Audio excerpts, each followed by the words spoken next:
Welcome to Things You Should Know, American Civil War Edition. Today, we are moving to Culpeper and Fauquier counties in Virginia for the Second Battle of the Rappahannock, which would occur November 7, 1863. Union forces consisted of more than 2,000 men led by General George Meade and his Army of the Potomac. Meanwhile, for the Confederates, General Robert E. Lee and his Army of the Northern Virginia, consisting of more than 2,000 individuals, would attempt to stop Meade. The end result was a decisive Union victory. Following a Confederate defeat at Gettysburg and several inconclusive maneuvers in Northern Virginia, General Robert E. Lee's Army of Northern Virginia withdrew south of the Rappahannock River to regroup for the winter. Lee aimed to fortify a bridgehead at Rappahannock Station, guarded primarily by Brigadier General Harry T. Hayes' Louisiana Brigade, and later reinforced by Colonel Archibald Godwin's North Carolina regiments. Lee hoped to compel Union Major General George Meade to divide his larger Army of the Potomac, exposing it to the Confederate counterattacks. However, the Union devised a coordinated two-pronged assault.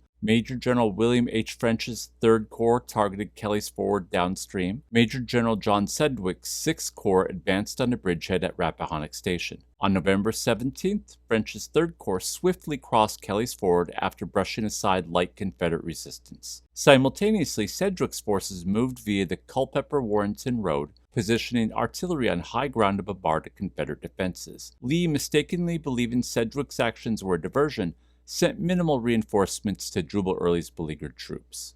As dusk settled, Sedgwick launched a surprise attack. Brigadier General David A. Russell's division, led by the 6th Maine and the 5th Wisconsin Infantry, surged over Confederate earthworks after intense hand-to-hand combat. Confederate defenders, overwhelmed and cut off from escape routes, surrendered in large numbers. Some attempted to flee across the icy Rappahannock, with many succumbing to Union rifle fire or drowning. The battle resulted in a decisive Union victory. Nearly 1,600 Confederate soldiers were captured at the Rappahannock Station, with additional casualties at Kelly's Ford, bringing Confederate losses to over 2,000 men. Union casualties were significantly lower, totaling around 419.